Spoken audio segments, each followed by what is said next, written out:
Beñat Uribe Etxeberria, Sara Herritarraren Gipuzkoako arduraduna daukagulako, egunon. Egunon. Eta asteburu honetarako, egutegian ondo markatuta daukazuen ekitaldia aurkeztu berri, eta ekitaldia beraren atarian.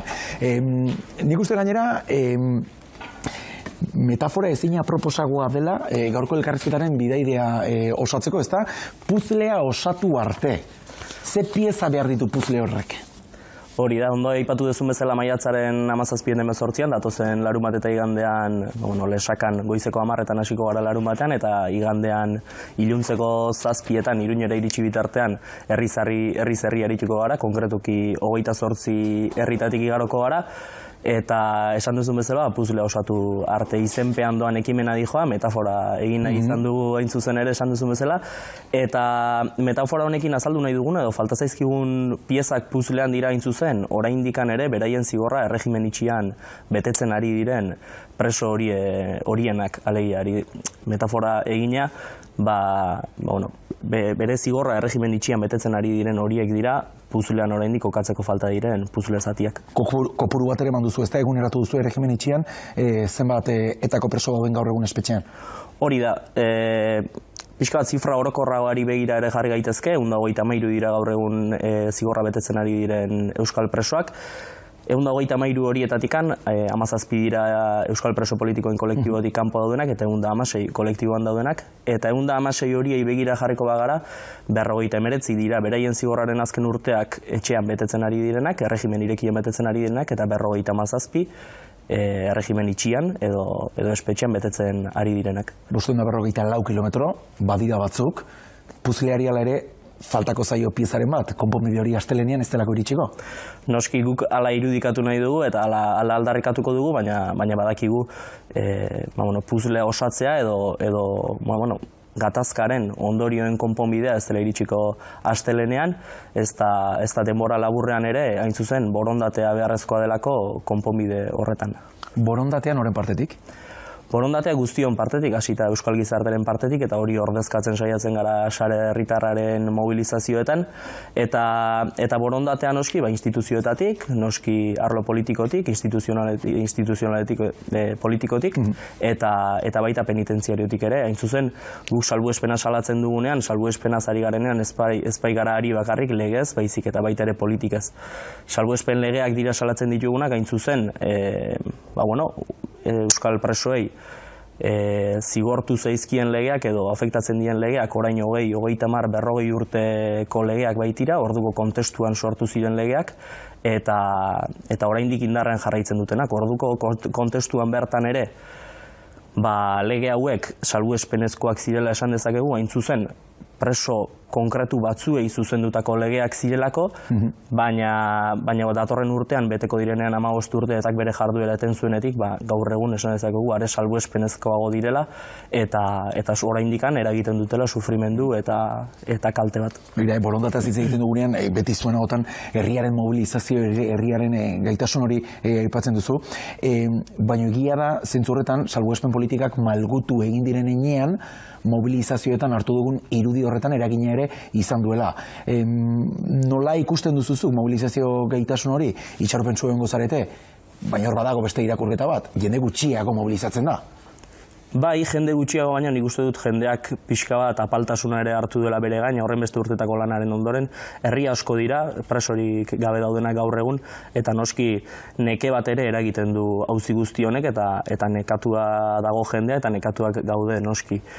Hala ere, nik uste mobilizazioaren arloan oraindikan ere indartsu dagoen arlo bat dela euskal preso ieslari eta deportatuen etxeratzearen aldeko aldarriarena, eta ikusi besterik ez dago, urtarrilero egin dugun manifestazioan hemen Bilbon bertan, lehen urtean ere 70.000 pertsona inguru bildu ginen, azken 2 urteetako zifren antzera. Beraz, esango nuke, bai, neke bat nabari dela, eta evidente da, normala gainera, naturala da nekea, horren beste urtetako lanaren ondoren, baina oraindik osasuntsu eta indartsu dagoen aldarria dela gure. Asteburu honetakoa konponbidearen puzlea gisa, deskribatu duzue, elkarbizitzaren puzlea egingo bageno, saiatuko bagina bion artean orain montatzen, ze itxura uste duzu izango lukela? Erdizkako itxura izango lukela esango nuke, hain zuzen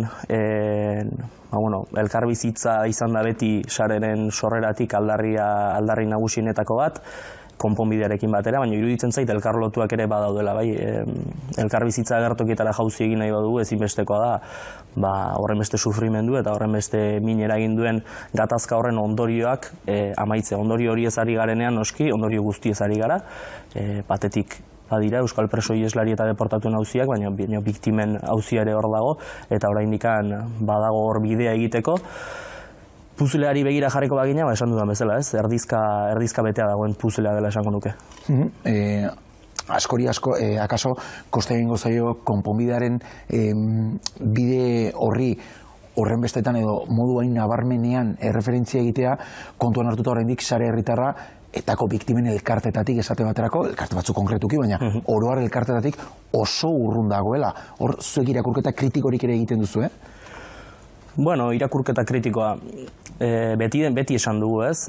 Nolabait ere konfrontazioa bilatu den edozein momentutan esan dugu ez dugula eztabaidarik sortu nahi eta ez dugula gatazkarik sortuko beraiekin, noski terminoetan eta diskurtsoan oso urrun gaudela elkarrengandik.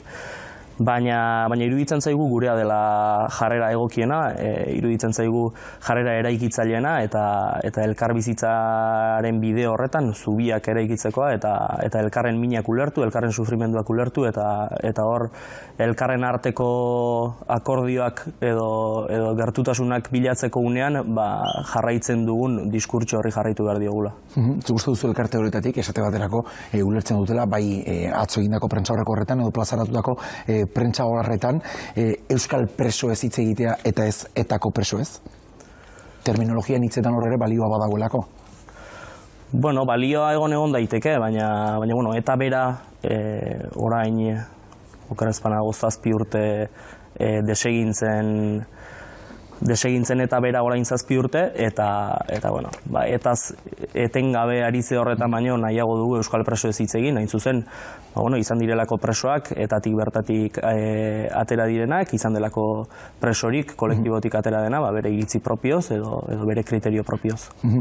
Enizun nire ahotsetik galdetzen, biktimei kostatzen zailako hori ulertzea. Hori ulertzen dute, mandiazun argudi hori, zergatik kostatzen zaio horren beste ulertzea biktimen elkartei? Bueno, ez naiz sartuko beraien sufrimendu eta minetan noski horiekiko begirunez tratatu izan ditugu beti eta beti ulertu izan ditugu eta naiz eta ez ditugun konpartitzen diskurtsoak ulertzen dutez beraiek nolabait ere sufrimendu horretatik oraindikan iraganera hiltzatzen gaituzten diskurtsoak erabiltzen dituzte eta ez gara inondik inola ere iraganean kokatuko, ez dugu kokatu nahi baizik eta etorkizunen eta elkarbizitzan. Begira, salbuespen neurrietako bat bada graduetan atzera pausoak ematea, hor badakigu oraindik indarrean dagoela, erakunderen bateko fiskaltzak ikusten duenean 3. gradu hori ez dagoela behar bezala formalizatuta edo ez dagoela behar bezala eman da, epaileak behin-behinean berriro espetxera itzultzen du.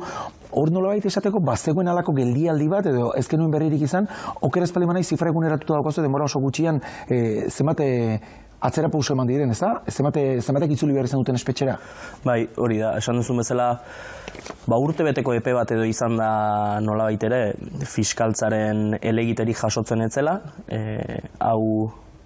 gradu progresioen kontua espetxetako profesionalek baloratzen duten gauza da, espetxetako juntetan egoera gertuen eta hobekien ezagutzen dutenek baloratzen dute, hauek gradu progresio bat proposatzen dute egokia dela iruditzen zaielako, eta ondoren Eusko Jaurlaritzaren oniritziarekin preso hauek hasten dira beraien zigorrak erregimen irekien betetzen edo azken urteak etxean betetzen. Hor azken izan oski Audientzia Nazionaleko fiskalak du, aukera du elegitea jartzeko eta esan duzu bezala behin-behinean etxetik espetxera bidaltzekoa eta hori urtebeteko epe bat izan zen 2024 ia osoan zehar mantendu zuena. 2024 amaieratik onaino 2 elegite jarri ditu fiskalak eta helegite hauek naturalki salatu ditugu, hain zuzen, aipatu dudan bezala, lehen prozesu hori iruditzen zaigulako zilegi, iruditzen zaigulako errespetatu beharrekoa, eta Madrildik hartzen diren erabaki horiek, hain zuzen, presoaren beraren bilakaera eta egoera gertutik ezagutzen ez duten horiek hartzen dituzte, profesionalek hartutako erabakien aurka. Orain zerbait gertatu da, aparteko desberdintasunik badago, 3. graduak iaz urte osoan zerrera eman ziren. Bai, ez aldatu dena, audientzi nazionaleko, entzutegi nazionaleko fiskalaren kriterioa izan daiteke, irizpidea, bat-batean aldatu dena, eta inongo azalpenik ematen ez dioguna. Xabier Zabalo eta Josu Narvaezen kasu ez ari gara, eta biak ala bietan azaldu dugu, inongo oinarririk gabeko helegiteak direla, hain zuzen, aurretik beste hainbatek, 3. graduak eta helegiterik jaso ez dituzten irizpide berdinekin atera direlako, eta hain zuzen, lege arrunta jarraituz, eman diren gradu progresioak izan direlako. Beraz beste, badokazuen identifikatuta zenbat denbora bat hartzen duen, orain azken hitza epaileak daukalako ebazpen bat plazaratzeko, sententzia erabaki bat hartzeko, ze denbora tarte pasa liteke? Helegitea sartua daude, hain zuzen helegitea entzutegi nazionaleko fiskalak berak jarri zionari, eta ez hor nik dakidala behintzat ez dago denbora tarterik, hor ebazpen bat iritsiko da, eta espero dugu aldeko ebazpena izatea, hain zuzen, lehen azaldu dudan bezala, lege arruntari jarraiki eman den prozesu bat delako. Sare herritarreko bozeramaile desberdinen ahotan entzun dugu balorazio positiboa dela Euskadiko espetxeen kudeak eta Eusko Jaurlaritzaren esku geratu izanari buruz, orain legealdia amaieran eta Manuel Prado exekutibo berria diseinatzerakoan, Alderdi Sozialistaren esku gelditu da kudeak eta hori, baloraziorik egiten duzu, aldaketarik igarri da? Denbora tarte bat pasa da, balorazio txiki bat egiteko aina, eta balorazioa ona da, naiz eta hobea izan ziteken, aurreko lantaldetik gauza gutxi aldatu dira, eta ez okerra gora behintzat, eta esan dudan bezala hobea izan daiteke hain zuzen, oraindikan ere urrun gaudelako aplikazio arruntetik edo espetxe politika arruntetik, eta oraindikan ere ez direlako preso arruntei edo preso arruntekiko erabiltzen diren irizpideak mantentzen hain zuzen, eta adibide gizan, preso arrunt batek irtera programatu edo baimenetan parte hartzeko bere zigorraren laurdena bete behar du, 3. graduan ateratzeko bere zigorraren erdia bete behar du, eta baldintzapeko askatasunean ateratzeko bere zigorraren 3 laurdenak bete behar ditu. Euskal presoen kasuan oso ezberdina da, hain zuzen, Euskal presoen kasuan irizpide horietatik oraindik oso urrun gaude, irtera eta baimenetan irteteko zigorraren erdia bete behar dute, eta 3. graduan irteteko zigorraren 3 laurdenak. Beraz, salbuespenaz ari garenean hortaz ere ari gara, eta iruditzen zaigu oraindikan ere Eusko Jaurlaritzatik eta lakuatik badagola zer egina. Begira, Gasteizko Ganberan ere jartzen duzu begirada, borondate politikoari egin diozulako referentzia, espetxe legea, legebiltzar horretan bertan onartu zen, borondaterik ikusten duzu alderdi politikoen artean, egiari zor, bai osoko bilkura eta gainontzekoetan, ez delako behintzat, edo ez dugu bote prontuan ikusten, lehen lerroan dagoen gaia denik? Ez da lehen lerroan dagoen gaia, eta ez du horrelakorik eskatu ere egiten. Borondateaz ari garenean ez gara ari inongo favore edo indulto ez ari, baizik eta borondateaz ari garenean da aurrera egiteko borondatea, lehen aipatu ditudan irizpide horiek adibidez, irizpide arruntetara gerturatzeko borondatea, eta borondatea egon daiteke, baina guk are gehiago izatea nahi genuke noski. Alderdi konkreturen bati buruz? Ez da alderdi historikoki eskaera hori ezker abertzalearen ahotan entzun dugula, eta Euskal Herria Bildu berak ere gaitasuna izan badauka, ez dakit ez da bai edo zein formula parlamentario hartu lezaken, baina bai bintzat legebiltzarrera gaia eramateko.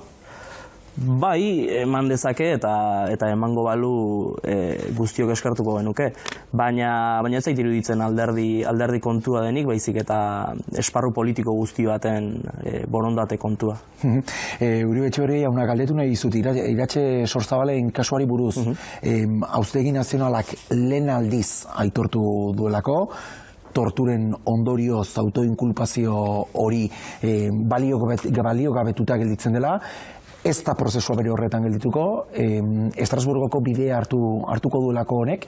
Ze bilbide uste duzu izango duela kasunek, eta batez ere, putzuak orain ziprizten duta noraino iritsi daitezke tanta horiek?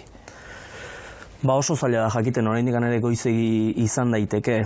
Batetik, galdetu duzun ordenean, Europako bide horrek zer eman dezaken ere ez dakigu. Europara horrelako bideak eman direnean oso ezberdinak izan dire iritsi diren ondorioak. Eta Zipristinei dagokionez, ez oso zaila da jakiten, oraindik goizegi da ze ondorio izan dezaken honek Espainiar estatuko kasuetan. Hala ere, balorazio txiki bat egin nahi Iratxeren kasuan, oso egokitzat hartzen den gauza da, eta naiz eta berandu iritsi den, balorazio hona egiten da noski Audientzi Nazionalak eman duen ebazpenarekiko, Iratxe absolbitu egin du. Hain zuzen, esan duzun bezala, ondorioztatu delako edo frogatu delako autoinkulpazio deklarazioan oinarritzen den frogak zirela eta autoinkulpazio deklarazio horiek torturapean egin zituela.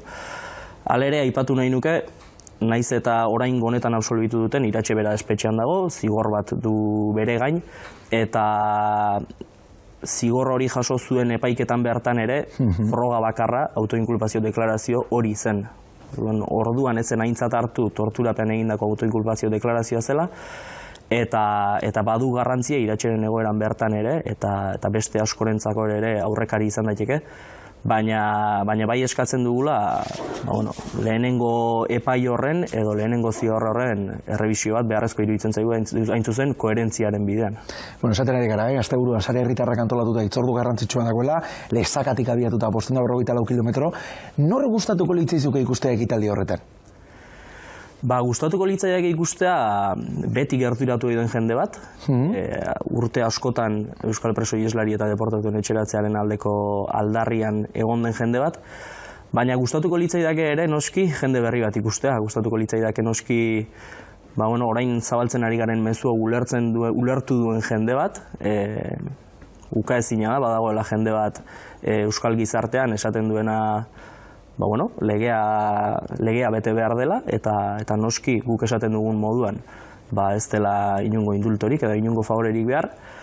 Eta bide horretan, mezu horretan ari gara sakontzen, ez? Nolabait ere Euskal gizarteari argi utzi nahi diogu lege arrunta eta espetxe politika arruntak aplikatuko balira, Euskal Presoen 100% etxean legokela. Eta gaur egungo egoerak sufrimendua luzatu, eta Euskal Presoi espetxealdiak luzatu egiten dizkiela. Beraz, hori ulertzen duen jende ikusi nahi nuke, hori ulertu berri duena, eta orain arte akaso ausartu ez dena auzi honen aldarri egiten dugunon ingurura gerturatzen, baina pausu bat emango duena, eta nolabait ere injustizia honen aurrean bere ekarpena egingo duena. Beñat Uribe Etxeberria, eskerrik asko, lehen aldiz, egunen izateagatik nahi duzun arte. Eskerrik asko.